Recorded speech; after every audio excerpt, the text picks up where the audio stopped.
Mes chers amis, à la paracha de Acharemot Kedoshim. À part le sujet des enfants de Aaron qui sont morts, nous avons déjà parlé il y a quelque temps dans la paracha. Nous avons parlé de, comme c'était écrit, que le service de Kippour, Vayi Bayom Hashemini, dans la paracha de Shemini. Nous avons parlé de... Nous avons dit que la paracha, elle parle des choses a priori discordantes. Il n'y a rien, aucune relation. Elle parle, par exemple, le service de Kippour, Avodat Yom Kippourim, au début, les autres, Yavo Aaron. Alors on a parlé des enfants d'Aaron, pourquoi ils sont morts dans la paracha de Shemini. D'un côté, nous disons qu'ils ont fauté, ils ont fait rentrer Esh Zara, un feu étranger. D'ailleurs, le Tosfot, dans Erubin, la page Samer Gimel, il reste en question où ils sont rentrés finalement les enfants d'Aaron. D'un côté, on nous dit qu'ils ont amené du feu sur l'autel extérieur. Et de l'autre côté, on nous dit qu'ils sont rentrés dans le Saint des Saints. Le Tosfot, il reste Bekouchia. Ouais. Les enfants d'Aaron, Orahaim Kadosh, et pas que lui, ça veut dire Moshe Rabbeinu, nous avons vu, il a dit à Aaron que j'ai écouté dans le ciel, Dieu m'a dit que quand je vais inaugurer le temple, je vais prendre un de vous. Et je ne savais pas si c'était toi ou moi, mais j'ai jamais pensé à tes enfants. C'est-à-dire que tes enfants, ils sont plus importants que nous. Et c'est venu, comme il a dit le Maguid Midouvna, c'est venu nous dire, c'est pas parce qu'on a les antibiotiques, je donne l'exemple, c'est pas parce qu'on a les antibiotiques qu'il faut attraper l'angine. Alors les Juifs, ils ont compris maintenant qu'on a le Beth Amikdash pour expier nos fautes, les chaper al hatotenu, on va faire les péchés comme on veut. Il leur a montré Dieu, attention. Même dans l'hôpital, je suis très très sérieux. C'est que seulement si quelqu'un n'a pas fait exprès. D'accord? C'est seulement si quelqu'un n'a pas fait exprès, alors il peut amener. D'accord? Donc, le Beth Amikdash, le jour de l'inauguration, on dit un petit ajout. Rahim Kadosh, il a employé des adjectifs. Il a dit Arivut, Metikut, Havivut, Yedidout, ça veut dire ils savaient qu'ils allaient mourir et ils sont rentrés. Moshe Rabbeinu, il a dit à Aaron, j'ai écouté dans le ciel que Dieu il allait prendre le jour de l'inauguration, il allait prendre. Maintenant qu'ils ont pris tes enfants, c'est que tes enfants ils sont plus grands que nous. Comme ça, il a dit Orahaim Akadosh, et c'est écrit dans 4 endroits qui sont morts les enfants d'Aaron, et c'est écrit Lifnei Hashem. Ça veut dire qu'ils savaient qu'ils allaient mourir et ils sont rentrés dedans. Ils sont rentrés dans ce problème. Et la question, elle est, puisqu'ils savaient qu'ils allaient mourir. Et d'un côté, tu me dis que c'était des grands, c'était les futurs grands rabbins, hein, de la génération d'après. À un tel point que le Zohar il dit, celui que le jour de Kippour, il pleure sur la lecture des enfants d'Aaron, si Dieu veut, ces enfants, ils resteront toujours dans la Torah et ils mourront jamais, ces enfants, de sa vie. Nadav et Avihu, ce n'est pas n'importe quoi. Et on dit que Nadav et Avihu, ils sont venus, ils sont rentrés dans le corps de Pinhas pour lui donner la force d'aller tuer les femmes et les hommes, enfin, Zimri ben Salou, quoi. Zimri ben Salou. Et c'est pour ça, on dit Ana Hashem Moshe Ana. Dans le mot Ana, c'est Aleph, Eliyahu, Nadav et Avihu. Puisque Pinhas et Eliyahu. C'est des neshamot très très grandes, et d'après des commentateurs, c'est grâce à eux que le Kohen Gadol. Donc, Béné Aaron, ils ont donné leur âme. Il y a un livre qui s'appelle Shvile Pinchas. Rabbi David Friedman, il donne une explication à lui, rationnelle. Il dit, puis les enfants d'Aaron, ils étaient tellement grands ils ont voulu réparer la faute de leur père. Parce que leur père, Aaron, il a sacrifié sa vie, il a préféré que Dieu s'énerve contre lui que de tuer les enfants d'Israël. On l'a dit plusieurs fois. Ahaftat Tzedek, Saneta Recha, ça revient sur Aaron, qui a voulu, il a voulu prendre du temps pour que Moshe Rabbeinu descende, mais en attendant, il a pris l'or et s'est sorti le veau d'or, parce que c'est écrit que Zecharia, il est mort comment? Parce que les Juifs, ils l'ont tué. Et c'est écrit dans Echa, Hargu Kohen Venavi. Quand on tue un Kohen et un prophète, c'est très très grave. Qu'est-ce qui se passe si on tue un Kohen et un Navi? Le sang de Zecharia, il était en train de bouillir. Dans le Beth Amikdash, quand il est venu 150 ans après, il est venu Nebuzaradan, il a dit qu'est-ce que c'est ce sang? Ils n'ont pas voulu lui dire, ils ont dit les sangs des sacrifices. Il a dit vous me dites la vérité? Ou il lui a dit voilà, il y avait un prophète, il nous faisait de la morale, et malheureusement, on ne voulait pas l'écouter. On ne voulait pas l'écouter, et voilà, il a égorgé 20 000 Kohanim, il a égorgé 10 000 étudiants. La Gemara, elle raconte dans Gittin là-bas, il y a eu 200 000 morts, il a égorgé. Et le sang, il continuait à bouillir. Et il s'est coulé. Il lui a dit, Zecharia, écoute-moi bien. Moi, on m'appelle Sarat Abbahim, le chef de ceux qui tuent. Ça ne me dérange pas, je vais tuer tout le peuple d'Israël si tu ne te calmes pas. Et le sang, il s'est calmé. Quand il a vu ça, Nebuzaradan, il a dit quoi? Les Juifs, ils ont tué un. Regarde ce qui est arrivé. Moi, j'ai tué 200 000, qu'est-ce qui va m'arriver? Il est parti, il s'est sauvé, il s'est converti. Il est devenu Bitchouva. Il s'est converti extraordinaire. Et de lui, ils disent Chachamim, de lui, il est sorti chez Ma'aya et Avtalion. Gemara dans Gittin. Bon, en tout cas, lui veut dire que les enfants ont voulu réparer la faute de leur père et ils ont pris ça de Aaron de se sacrifier pour les autres. C'est très joli, il développe ça bien comme il faut. C'est une explication pourquoi d'un côté on parle du bien des enfants d'Aaron et de l'autre côté, tu vois, on dit c'est pas bien ce qu'ils ont fait et ils auraient pas dû, ils auraient demandé, ils auraient. Bon. Mais après ça, après la mort des enfants d'Aaron, on parle de la Avoda de Yom Kippourim, ok, le service, comment il devait se passer dans le temple. Après on parle si quelqu'un, il voulait manger de la viande, il ne pouvait pas la manger au dehors du Mishkan. Shchut et chutz. Et à la fin, on parle des harayot, des mariages interdits. A priori, quelle relation avec le début de la paracha qui parle du service sacerdotal de Kippour. Après, on ne comprend pas qu'est-ce qui s'est venu au milieu. Shchut et chutz, et à la fin, harayot. Et après, on te colle ça avec parashat kedoshim. Donc, il faut qu'on comprenne. Déjà, les enfants, Rashi, il demande la question pourquoi on a mis la paracha de Kedoshim à côté de la paracha de Acharemot. Alors il a dit, vous savez, pourquoi on a mis Kedoshim à côté de Acharemot? Déjà, d'abord, avant de répondre à la question, pourquoi c'est écrit d'abord, El Kol Hadat Ben Israël. Qu'est-ce que ça veut dire Et Kol Hadat? El Kol Hadat, à toute l'assemblée. El Kol Hadat. Oui. Il dit Rashi, cette paracha, elle est tellement importante, la majorité des lois fondamentales de la Torah sont écrites. Paracha de Kiddush. Il a dit, cette paracha, elle a été dite en assemblée. Juste à côté de Rashi, il y a le commentaire qui s'appelle Siftei Hachamim. Il demande la question. Mais toute la Torah, elle a été donnée à tout le monde. C'est quoi ça? Rabbi Léo Mizrahi, le grand rabbin qui était en 1450 à Istanbul, à Constantinople, oui, il pose la question.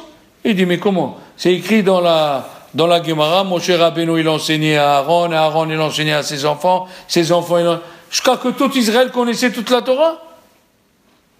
Alors pourquoi c'est écrit ici le Kol Hadat? Il a dit, D'abord, Kedoshim Tiyu, Ki Kadosh Ani Hashem Elokechem. Alors, il répond, Rabbi Léo Mizrahi, une réponse que tout le monde donne. Que quoi?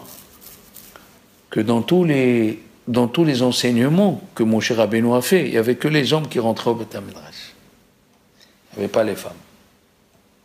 Ici, il y avait les hommes, les femmes et les petits-enfants. Pour nous dire, il n'y a pas que toi, un mâle, qui peut devenir Kadosh. Même ta femme peut devenir Kedusha. Même ton fils peut devenir Kadosh. Même la vieille mémé, elle peut être Kedusha. C'est ça. D'abord, il dit, Kedoshim Tiyu. Et il dit, El Kol Adat. Pourquoi Kol Adat? Parce que la Kedusha, elle est à tout le monde. Elle n'est pas réservée à quelqu'un. Et on a vu des prophétesses, on a vu des dames âgées qui prient et toutes leurs prières et réussissent. La deuxième chose, ils disent les commentateurs que si un monsieur il décide de s'écarter de ce monde, il ne veut pas rester avec les gens, ils disent les gens, comme on a dit au sujet de Rabbi Anaï, vous vous rappelez l'histoire de Rabbi Anaï, il était assis sur son balcon. Qu'est-ce que ça veut dire? Les Mefarshim, ils disent, il a voulu se séparer des gens parce que les gens, on ne peut pas. Ils parlent et tout ça. Tu comprends? Il vient, le Rochel, le colporteur, il lui a dit, non, il ne faut pas se séparer. Il faut rentrer dans la communauté en faisant attention à ta bouche. C'est ça Kedoshim Tiyu. Qu'est-ce que ça veut dire Kedoshim Tiyu? C'est pas que tu t'isoles, tu te mets dans un coin et tu n'enseignes pas la Torah parce que les gens ils sont méchants. Non.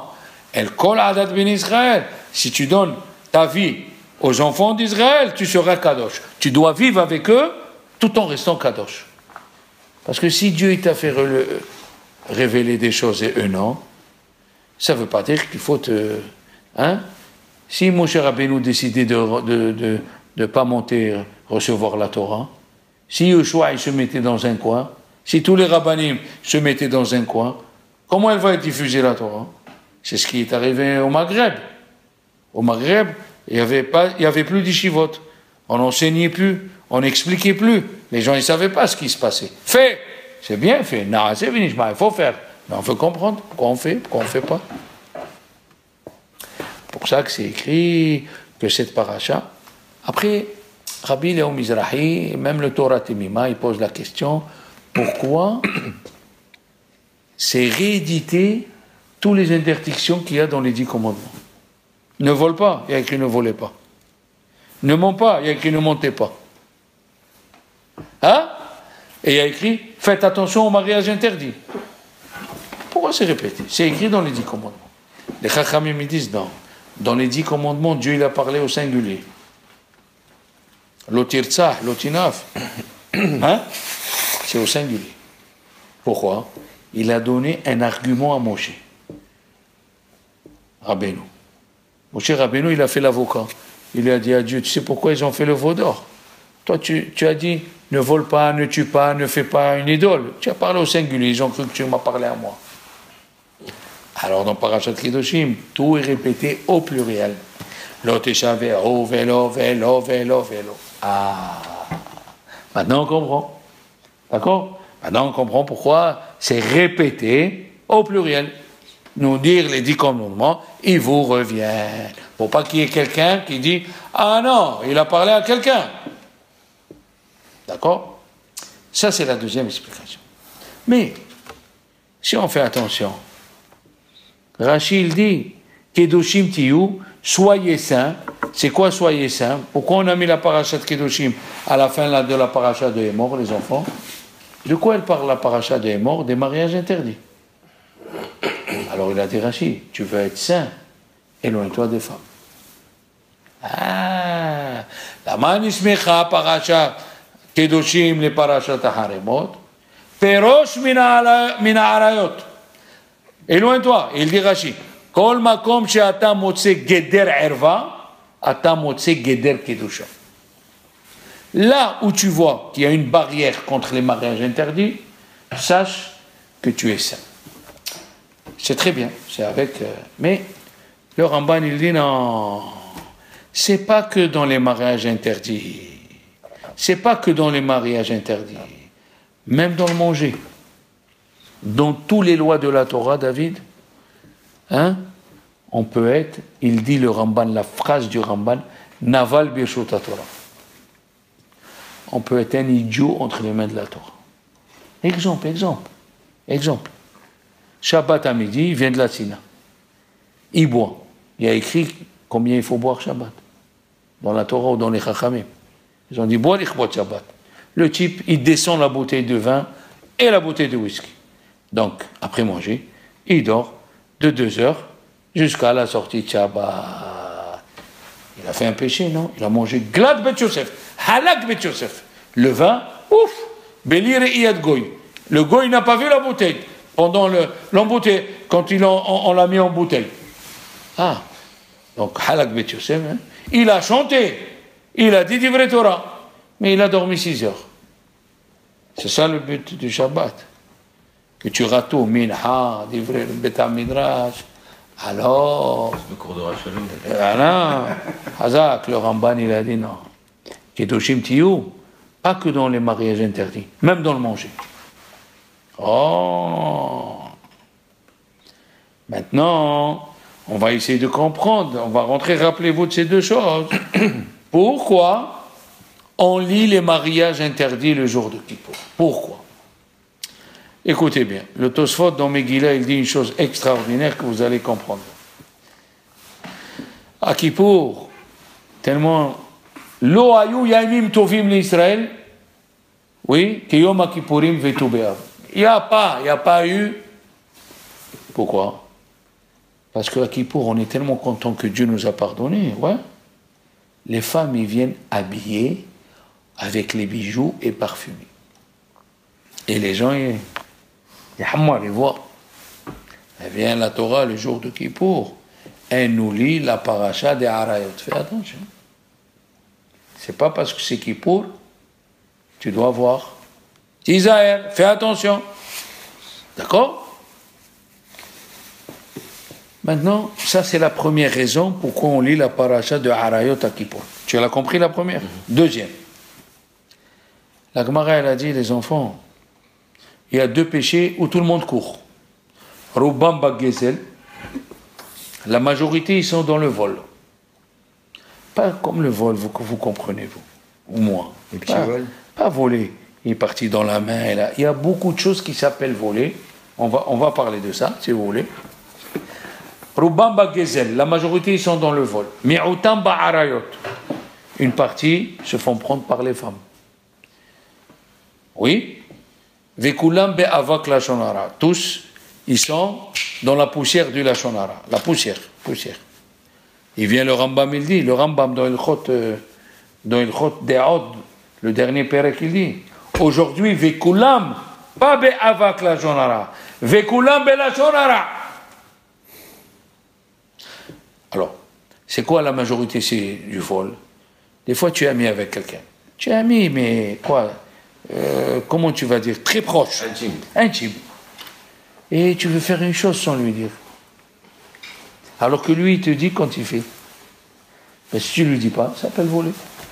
Ah, c'est pas voler, Hasbi Shalom. Tu vas et tu lui prends dans la main. Non. C'est pas voler. J'ai pas compris le cas là. Voler. Non, ce cas que vous avez dit, l'ami avec. Tu es ami avec quelqu'un. Et vous êtes intime. Vous racontez tout, vous faites tout ensemble. Et après, il te prend le matin, il te prend une chose, tu veux aller faire quelque chose, prends ta femme, sortir à Borély ou je sais pas, que d'habitude tu sors chaque fois, sans lui dire. Eh bien, ça s'appelle voler. Ou la Gemara elle dit, si tu as l'habitude de dire à quelqu'un bonjour, tu lui dis shalom, après la prière, quand tu le rencontres, tu dis shalom Rabbi David Benita, tu vas bien? Tous les matins, tu lui dis, et un jour, tu lui dis pas, tu as volé son bonjour. Ganav talo et shalom alechem. Ou, si tu étudies, tu vois un chidouche qui te plaît, après tu lui dis en ton nom, sans dire la racine. Ça aussi, c'est du vol. Il a dit le premier Gadim, Rabbi Yosef Teomim, un gadol, que tout celui qui étudie au Redéa, ou Rahaim, s'il ne connaît pas le Pri Megadim, il ne connaît rien du tout. Il ne connaît rien du tout. Et lui, il a fait un petit livre, il est comme ça le livre, voilà, on l'a à la yeshiva, il s'appelle Tevat Gomi. Oui, Tevat Gomi. Et au début, il écrit, si tu vois que j'ai fait un petit livre, ne t'étonne pas, parce que tout ce qui est écrit dedans, c'est de moi. Pas comme certains livres qui sont gros, mais tout ce qu'ils ont écrit, ils l'ont volé des autres. Plagiat. Ça s'appelle vol. Ça s'appelle voler. Hein?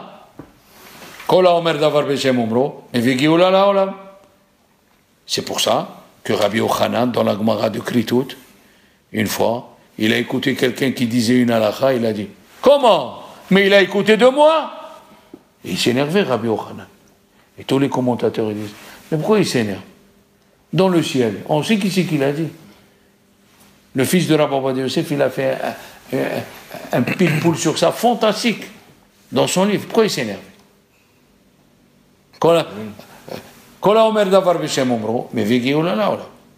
Oui? Alors Rabbi Yochanan, il s'est énervé. Rabbi Yochanan s'est énervé. Pourquoi? Il y a qui disent parce qu'il n'avait pas d'enfant. Et quand quelqu'un n'a pas d'enfant, comment il avance dans notre monde? Avec les divrei Torah qu'on dit en son nom. Quelqu'un qui a des enfants, les enfants, ils perpétuent. Quand il parle de papa, il a fait ça, c'est tout. Mais Rabbi Yochanan, il n'avait pas d'enfant. Il a perdu les 10, comme ça il allait consoler les gens. Il prenait l'os du 10e enfant et il lui dit voilà, Din Isera Abir, voilà l'os du 10e enfant. Alors ne t'énerve pas contre Dieu, Dieu il sait ce qu'il fait.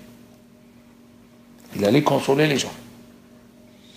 Eh oui, comme ça il dit le Pri Megadim, comme ça il dit Rabbi Yochanan, si tu me voles, le Maharal de Prague il dit, il l'amène Rabbi Yaakov Ganiski, il l'amène dans son livre, dans Veigata sur Megillat Esther, il amène Vatomer Esther la Melech Beshem Mordechai, Kola Mevi, Kola Omer Davar Beshem Omro, la Gemara elle dit, Mevi Geoula la Olam. Et pourquoi le Mashiach il n'est pas venu? Il dit le Maharal de Prague. Pourquoi il n'est pas venu? Il a dit, il n'y a pas écrit Kola Omer Davar Beshem Omro, Mevi Mashiach. Il n'y a pas écrit ça. Il écrit Mevi Geoula. Qu'est-ce que ça veut dire? On parle de quelqu'un qui peut sauver une communauté. Celui qui dit quelque chose au nom d'un autre, ça veut dire qu'il ne prend pas le kavod pour lui. Il dit d'où il a appris. Qu'est-ce qu'il fait Dieu? Il dit, puisque tu ne prends pas le kavod sur toi, il dit le Maharal de Prague, alors Dieu il le choisit pour amener la délivrance dans l'endroit où il est. On ne parle pas du Mashiach ici. On parle qu'il y a une situation dans une ville, et pour la sauver, si quelqu'un il dit le Hémet, ça veut dire qu'il ne dit pas que c'est moi. Il ne dit pas que c'est moi. Il dit au nom de celui, comme elle a dit Esther au roi. Il y a eu deux personnes qui ont combiné pour tuer le roi Achashverosh. Et elle a dit Esther au nom de Mordechai. Alors il a dit Dieu, puisque tu ne prends pas d'honneur pour toi, comme ça il dit le Maharal de Prague, c'est écrit dans la page 115 du livre de Rabbi Yaakov Ganiski, alors la délivrance sera grâce à toi. Et d'ailleurs, comment il s'appelle la Megillah? Megillat Esther. Parce qu'elle s'est effacée. Parce que tu t'es effacé, alors je te prends. Après on développera si on aura le temps. Mais qu'est-ce qu'on voit d'ici? Que la majorité des gens, c'est Rubamba Gezel. La majorité des gens, c'est le Gezel. Mais autant Harayot. La minorité, c'est les Harayot. Et Vekulam Be'avak Lashon Hara. Eh bien, à Kippour, maintenant on voit à peu près un peu la relation. Qu'est-ce qu'on lit à Kippour? Harayot. Mariage interdit. Qu'est-ce qu'on lit dans la Haftara de Minha? On parle du vol. Les gens, ils ont dit on va faire tchouva et on va arrêter de voler. Là, la relation. On parle au début de la paracha de Kippour pour nous dire à Kippour de quoi il faut faire tchouva. Il faut pleurer sur les enfants d'Aaron, Nadav, Avihu, parce que eux aussi ils ont parlé. Avak Lashon Hara, Qu'est-ce qu'ils ont dit? Quand est-ce qu'ils vont mourir, ces vieux? Aïe, aïe, aïe, aïe, aïe, aïe, aïe. Quand quelqu'un il parle de ça, de ces rabbanim, ça s'appelle Avak Lashon Hara. Et qu'est-ce qu'il dit le Maharal de Prague? Quel est le meilleur korban que Dieu il aime dans tous les korbanot? Bonne question. Hein? Il y a 15 korbanot. Il y a 15. Quel est le meilleur korban que Dieu il aime? Prospère, la Kétoret. Ah. C'est quoi la Kétoret? Il dit le Maharal de Prague. C'est de la fumée. Elle vient pardonner quoi, la fumée? La Shon Hara. Donc le jour de Kippour, hein, l'homme le plus saint, il rentre dans l'endroit le plus saint, dans le jour le plus saint. Ah, et qu'est-ce qu'il fait comme korban? La Shon Hara, la Kétoret. Donc nous avons les Harayot, nous avons le Gezel, et la Shon Hara a pardonné le jour de Kippour. Deuxième explication, pourquoi on lit les Harayot à Kippour. Première explication, parce que les femmes y viennent bien habillées. Troisième explication, et là ouvrez bien les oreilles. Pourquoi on appelle l'endroit où on jette, pourquoi on appelle l'endroit où on jette le bouc, la Azazel? D'où vient ce mot? Eh bien, sachez que, on vous l'a déjà dit, il y avait 2 anges au début de la création. Quand Dieu a créé le monde et les gens ils se sont mal conduits, Martial, le bon Dieu il s'est assis, il a dit, mais qu'est-ce que je vais faire du monde que j'ai créé? Il y a 2 anges qui sont passés, ils lui ont dit, on t'a dit de ne pas le créer. Il les a brûlés avec son doigt. Ils sont passés encore 2 anges, il les a brûlés. Il y a eu Uzza vers Azaël, ils sont passés, ils ont dit à Dieu, tu sais ce que tu vas faire avec ton monde, fais-nous descendre, détruis tout le monde, fais-nous descendre. Nous on va vivre. Qu'est-ce que c'est écrit? Ils sont descendus. Et Vaïrou et Benot, ils ont vu les femmes au temps de Noah. Et ils ont dormi avec aïe, aïe, aïe, aïe. Alors nous, le jour de Kippour, on amène les boucs, et un bouc, on l'envoie à Azazel, on dit à Dieu, il ne faut pas nous en vouloir si un de la communauté, il a dormi avec une femme interdite. Même les anges, Azazel, il s'est fait prendre. Alors, ne nous tient pas rigueur. On fait tout, c'est joli, hein? On fait tout pour ne pas faire le péché, mais si un de la communauté, il a fait, rappelle-toi le nom où tu nous as dit d'envoyer le bouc. C'est pas fini. Pourquoi le mois d'Elul il s'appelle Betula? Le mois d'Elul s'appelle Betula. C'est vierge. Et alors, le mois d'Elul, Dieu veut nous montrer qu'il nous aime. Et à quoi là? Comme la Betula. Après, il passe à la justice. Eh bien, Arizal, il a dit une chose fantastique. Il a dit les 2 anges, ils sont descendus, ils ont vu une jeune fille. Ils lui ont dit à la jeune fille, on veut dormir avec toi. Les anges qui sont devenus humains. Elle a dit à la jeune fille, moi je veux bien dormir avec vous, je vois qui vous êtes, mais donnez-moi un gage, toi tu me donnes une aile et toi tu me donnes une aile. Il a dit, il n'y a pas de problème. Chacun il lui a collé une aile. Qu'est-ce qu'elle a fait? Elle s'est vite sauvée, elle est montée chez Dieu. Elle a dit à Dieu, voilà ce qu'ils ont voulu me faire les anges que tu as fait descendre. Dieu, il a mis une colonne de nuée sur elle. Il a dit, on appellera le mois d'Elul Betula, grâce à toi. Comme ça, si un juif y faute et il va avec une femme interdite, je me rappelle de toi que même les anges, ils ont fauté. Fantastique pour. Voilà une autre explication. Maintenant, pourquoi le jour de Kippour c'est écrit Lo ayu yamim tovim l'Israël, que Yom Kippourim vetu be'av, chez Benot Israël, les filles d'Israël, ils sortaient, Yotzot, ils sortaient, hein, et ils dansaient, comme elle dit à la fin de la Gemara de Ta'anit. Une, elle disait regarde la beauté, hein, comme ils disaient les gens qui étaient Amri Inchi, quand tu as une belle femme, tu vis 2 fois. Hein, c'est ce qu'ils disent. quand tu veux t'énerver, tu as une belle femme, tu t'énerves, moi. Bon, c'est vrai ou c'est pas vrai, il faut demander à celui qui a une belle femme.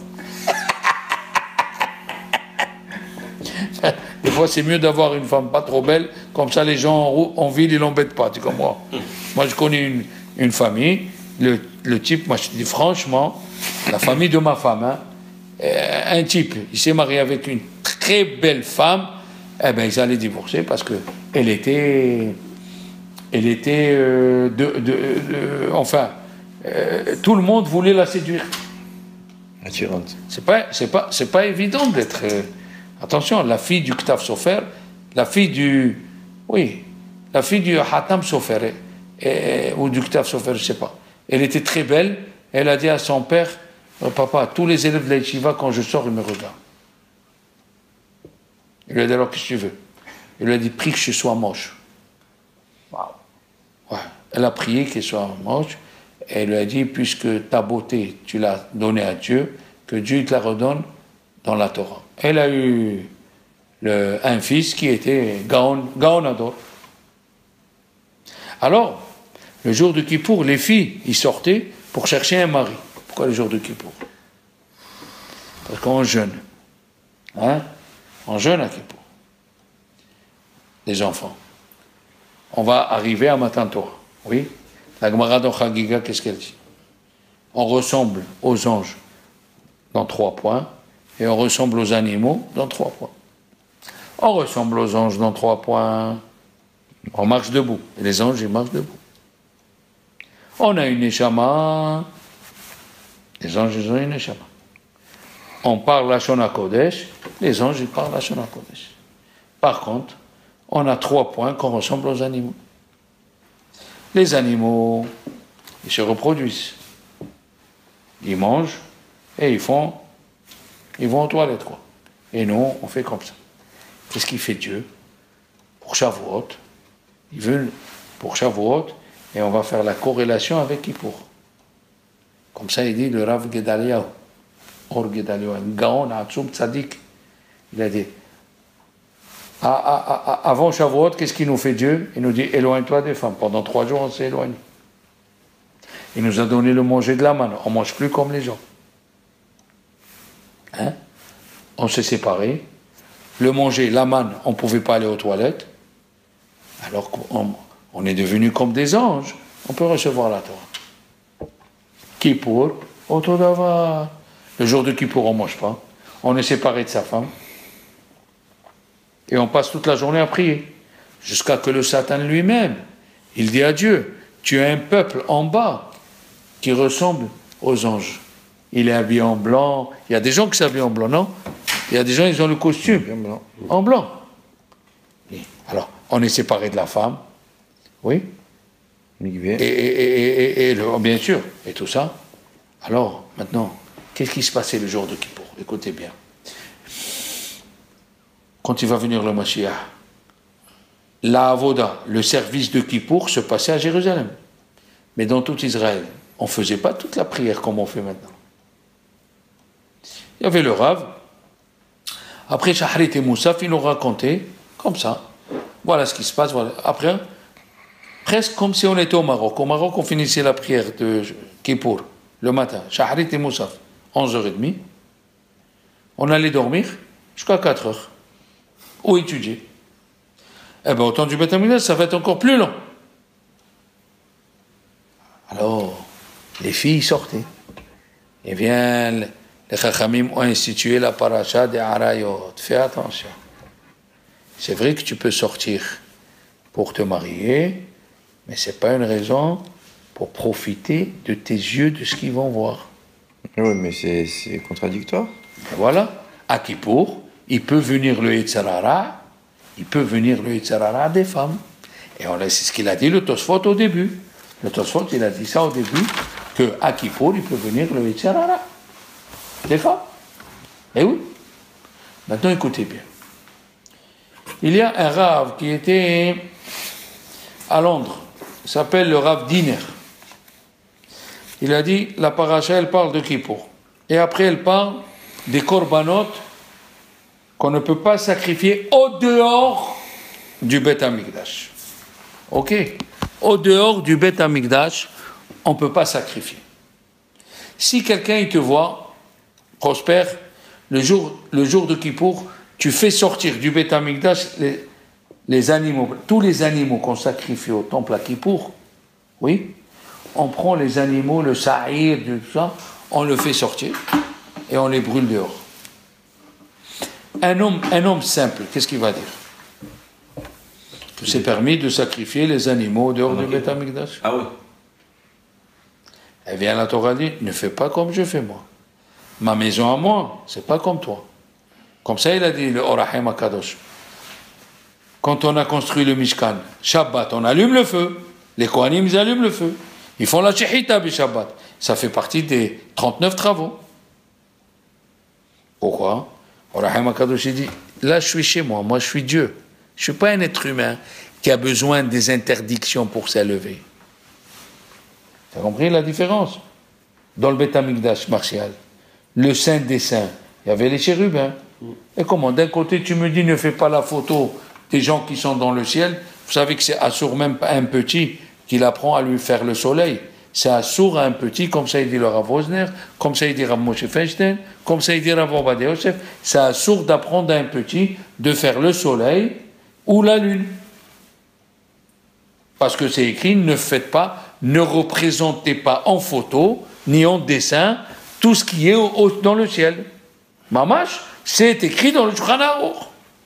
Et comment lui, Dieu, il a dit, faites-moi une arche avec les chérubins dessus. Et chez lui, il fait ce qu'il veut, Dieu. Il n'est pas tenté. Nous, on est tentés, malheureusement. Mais c'est pas Kadosh Baruch Hu qui faisait les sacrifices et les Kohanim, c'est les hommes. Mais c'est Dieu qui a dit de faire ça. C'est ça. Dieu, il a dit dans la paracha de Tzav, et korban ilahmi, tous les jours, je veux un korban. Et comment on faisait le korban? Il y avait, on égorgeait, on dépeçait, on enlevait la peau, on cachérisait, on prenait, le Kohen, il prenait le feu, il prenait les deux branches, deux blocs de bois, il ajoutait sur le feu, on faisait Hilul Shabbat. Pourquoi? Parce que dans la maison de Dieu, c'est chez lui, il fait ce qu'il veut. On peut allumer chez nous le feu, on peut égorger pour manger. Non!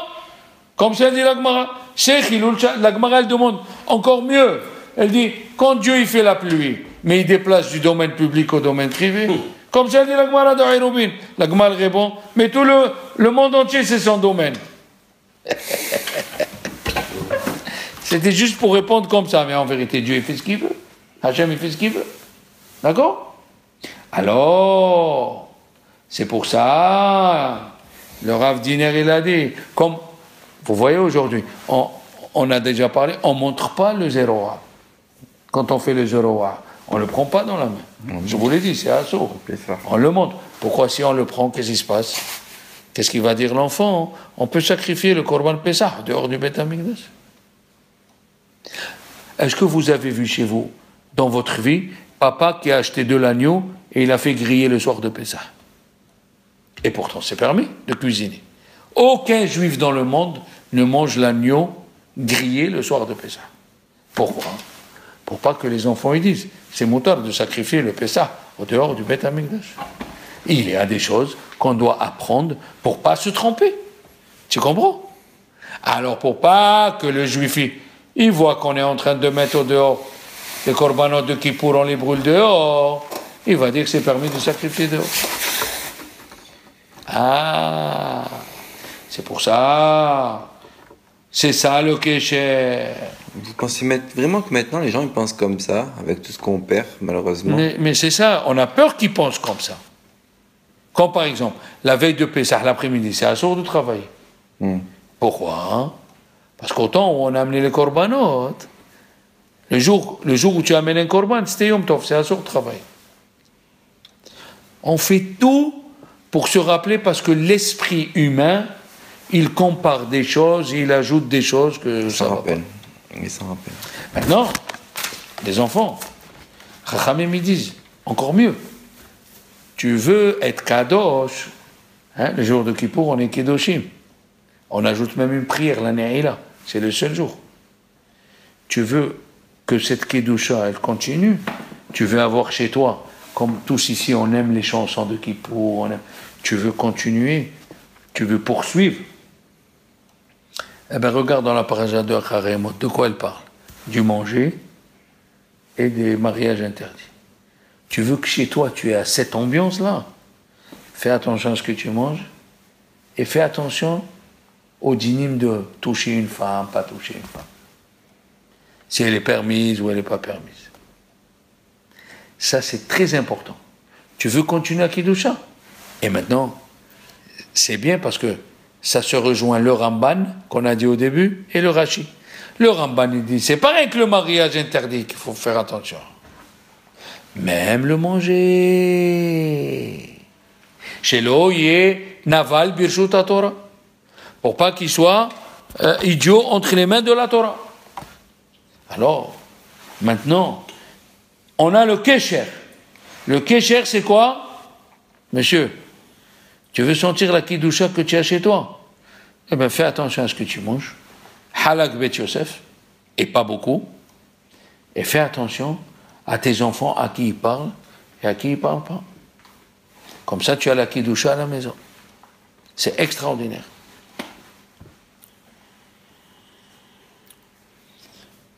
Maintenant, la relation avec Parashat Kedoshim, il dit le Rav Yesod Veshoresh Avoda. Le Rav Yesod Veshoresh Avoda, c'est un Rav qui... Vous savez comment il est mort? Rav Alexander Ziskinder. Il était au milieu de la Hamida et ils sont venus.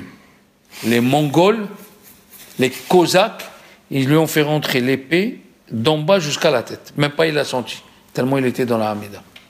Lui, il a écrit un livre qui s'appelle Yesod Veshoresh Avoda. Comment servir Dieu? C'est un kadosh.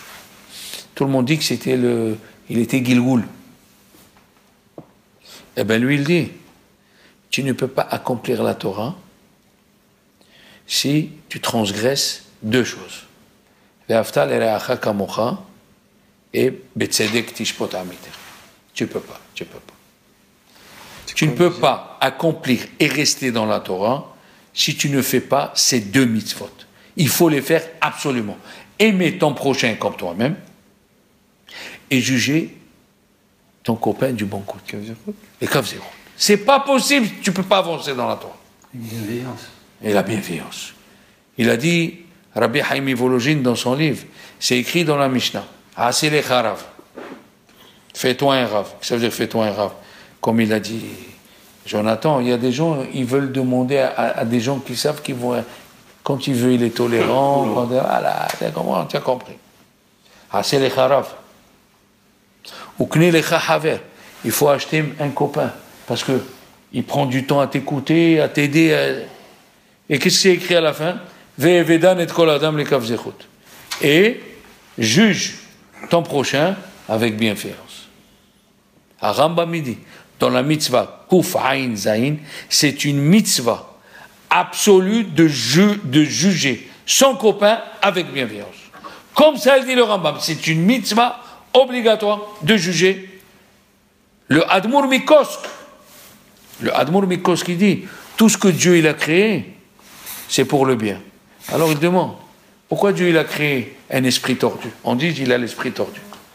Pour que quand tu as l'esprit tordu, c'est quand tu vois quelque chose que tu peux expliquer du bien et du mal, prends l'esprit tordu et tords ton esprit et explique au bon du bien. C'est une mitzvah. Alors, Rabbi Haïm, Nevologène, il a demandé, te faire un rave, ok. T'acheter un ami, ok. Mais qu'est-ce qu'il vient faire la dernière parole? Vedan et kol adam le kavzechut. Quelle relation? Eh bien, il a dit, quand on dit fais-toi un rave, et si tu vois que quelque chose chez ton rave que tu ne comprends pas, si tu dis, ah, c'est plus un rave, tu ne juges pas de la bienveillance. Ton copain, pareil. Si tu vois qu'il fait quelque chose que... juge ton copain avec bienveillance. Sinon, tu ne pourras pas avoir ni rave, ni copain. Comme elle a dit une fois, une femme, elle a dit à son mari, ah, toi, tu viens avec les bisounours, toi. Tout le monde, il est bien, tout le monde... Oui. Evedan et kol adam le kavzechut. Et c'est ça, malheureusement... Enfin, moi je dis, C'est ça, malheureusement, la faute des élèves de Rabbi Akiva. Il y a écrit Lonahagu, on a déjà parlé la semaine dernière, Lonahagu Kavod Zelazé. Qu'est-ce que ça veut dire Kavod Zelazé? Et nous avons trouvé aussi, dans le Midrash Kohelet, Perekyud Aleph, c'est écrit là-bas, Ainehem Haïta Tsara Zelazé. Qu'est-ce que c'est Ainehem Tsara? Ils avaient un mauvais œil envers. On ne comprend pas c'est quoi la faute des élèves de Rabbi Akiva. Je ne pourrais pas comprendre. Avec le cours que vous avez donné. Même avec le cours. Le cancer de la gorge, c'est ça. Alors, attends, mais le Zohar, le Ben Ish Hai, dans Masechet Yebamot, la page 12, il explique la faute des élèves de Rabbi Akiva, et à la fin, il reste avec question. Question, est-ce que parce que je t'ai pas fait du kavod, on est Hayav Mita? Et il écrit Vetzarech Hayom. Mais, ce qui est étonnant, le Ben Ish Hai alav shalom, il aime le Zohar. Eh bien, sachez que dans le Zohar, dans la parashat Pekoudé, c'est écrit, quand quelqu'un il parle à Shonara, il y a un mauvais esprit qui s'appelle Sarsoucha. Il monte chez Dieu et il réveille la faute du Nahash, du serpent, qui est un ange, le serpent, pour parler du mal, et il redescend et il amène la mort. Donc c'est écrit dans le Zohar qu'il amène la mort. C'est une réponse au Ben Ish Hai à sa question. Et écoutez bien, dans la paracha de Béchalah, qu'est-ce qu'il dit Dieu? Dieu il pardonne à tous les péchés, sauf les Shnabisha, sauf celui qui parle à Shonara. Il détruit des familles, il détruit des mamash, il détruit du monde. Le Rav, Rabbi Haim Shmulevitch, dans son livre, Shihot Moussar, Tashlag, il pose la question. Qu'est-ce que ça veut dire juge ton copain du bon côté? Mais Dieu ici, ce qu'il a fait, ce monsieur. Pourquoi moi je dois faire du bon côté? Le Rambam, dans le Pirusha Mishnayot, il va un peu plus. Il dit, si tu vois ton copain, parce qu'il y a qui disent, Rabbeinu il a dit, tu peux l'expliquer comme ça. Rashi dit aussi dans Masechet, dans la Evedan et Koladam, il dit là-bas dans Masechet Avot, tu peux l'expliquer du bon côté, tu l'expliquer du mauvais côté. Le Rambam il a ajouté, tu peux l'expliquer que du mauvais côté, il dit le Rambam. Que du mauvais côté, tu peux l'expliquer, quand même, explique-le du bon côté. Il dit Rabbi Shmulevitch, mais Dieu il sait ce qu'il a fait le monsieur. Il a dit non. Nous avons une halakha. Dieu il te juge comme toi tu juges les gens. Et Midah chez Adam Modèle, on dit non. Même si tu vois quelque chose de mal, tu sais pas. Ma femme m'a raconté une histoire fantastique. Je finis avec ça. Pour juger l'homme du bon côté. Et moi, il y a une histoire que j'ai racontée aujourd'hui aux enfants, et je ne sais pas ce que j'aurais fait la vérité, je ne sais pas ce que j'aurais fait. Je commence avec l'histoire de ma femme. Une femme, elle devait préparer des religieux, un groupe religieux, le mariage de sa fille dans 3 mois. Elle avait ramassé une enveloppe avec au moins 9 ou 8 000 euros. Et elle avait une aide ménagère, une juive. 1 mois et demi avant le mariage, elle fouille, elle ne trouve plus l'enveloppe. Elle parle à son mari. Il lui dit, qui c'est qui est dans la maison? Qui c'est qui fait le ménage? Le mari lui a dit, tu l'as vu? Non. Tu as des preuves? Non. On ne parle pas. Mais c'est 8 000 euros. On ne parle pas. Ils ont commencé à préparer. Tu lui dis rien. 1 semaine avant le mariage, elle a dit, je dois préparer les nappes. Elle est partie prendre les nappes. Elle trouve l'enveloppe là-bas. Elle s'est rappelée, elle dit, cette femme, qu'elle devait le mettre. L'enveloppe, elle devait la mettre dans son placard, mais elle avait une chose urgente à faire, et elle les a mis en attendant dans les nappes. Maintenant, qu'est-ce qu'elle aurait dit à cette femme? Quelle catastrophe! Viens, je leur ai raconté une histoire que les Kartov racontent, et je ne sais pas ce que j'aurais fait, la vérité, c'est bien d'avoir un avis. Un rav, il s'appelle le Ktav Sofer, il a réuni tous les grands rabbins de Hongrie, ils ont parlé d'Ivrei Torah pendant 2 heures, qu'est-ce qu'on fait pas pour les shivot, pour les gens. Et à la fin, pour agrémenter et donner la émouna pour le Mashiach, Le Ktav Sofer, il a sorti une pièce du temps du Beth Amikdash. Ça veut dire qu'elle a 18 siècles. Il y a écrit dessus en hébreu, Mahatzita Sheket, elle vaut 1 million d'euros aujourd'hui, une pièce comme ça. Il a commencé à la donner à chacun qui la touche. Elle s'est perdue, la pièce.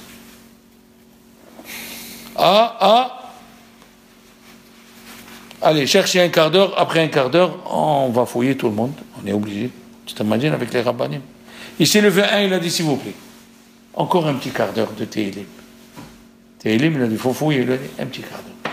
Il a lu pendant un petit quart d'heure Tehillim. Il y a un des assistants, il dit, la voilà, elle a roulé sous la table, la voilà. Tout le monde était content. Il se lève. Le Ktav Sofer, il dit au monsieur, pouvez vous lever, monsieur le Rav, un grave. Il a dit, pourquoi vous nous avez dit aussi un quart d'heure?